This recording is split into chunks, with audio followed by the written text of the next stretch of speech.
Panpsychism is a philosophical view that posits that consciousness, or at least some form of mental experience, is a fundamental and ubiquitous feature of the natural world. Rather than seeing consciousness as emerging only at certain levels of biological complexity, for example, in human brains or perhaps some animals, Panpsychism suggests that all matter right down to the smallest particles possesses some form of consciousness or experimental quality. Basic definition and core idea. Ubiquity of consciousness. Panpsychism holds that consciousness is not confined to humans or other complex organisms, but is a basic attribute of all physical entities.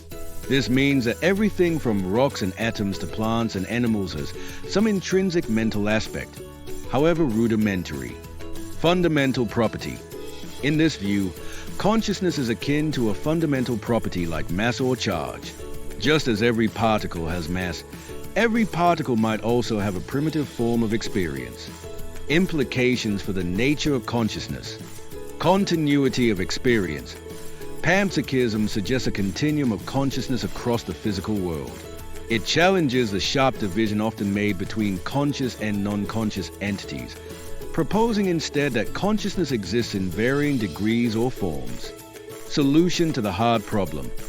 The hard problem of consciousness, as articulated by philosopher David Chalmers, asks how and why physical processes in the brain give rise to subjective experience. Panpsychism offers one potential solution by proposing that consciousness is not an emergent property of complex systems, but a basic feature of reality. This means that instead of having to explain how consciousness arises from non-conscious matter, we accept that consciousness is already built into the fabric of the universe. Integration of mind and matter. Panpsychism bridges the gap between the mental and the physical by suggesting that the two are not fundamentally separate. Rather, the mental is simply a different aspect of the physical, meaning that all physical processes have a concomitant mental dimension. Ethical and existential perspectives. If all entities possess some form of consciousness, this view can have profound ethical implications. It encourages a broader sense of empathy and respect for the environment and all forms of life, since even non-human or seemingly inert matter has an experimental quality. Historical and contemporary perspectives. Historical roots. Ideas resembling panpsychism can be traced back to ancient philosophies, including certain strands of Greek thought and Eastern traditions.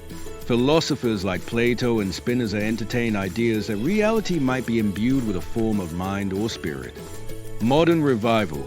In recent decades, Panpsychism has experienced a resurgence among philosophers and scientists as a way to address the challenges of explaining consciousness.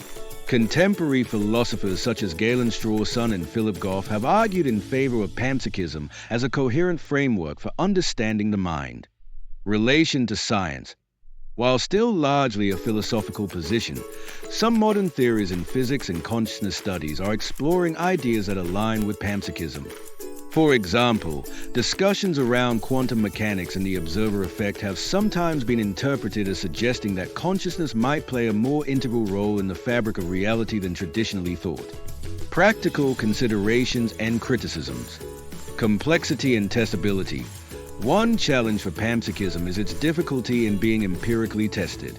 Since the form of consciousness attributed to elementary particles is thought to be very rudimentary, detecting or measuring it poses significant challenges.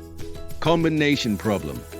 Critics ask how individual, simple conscious experiences at the micro-level combine to form the complex, unified consciousness observed in higher organisms.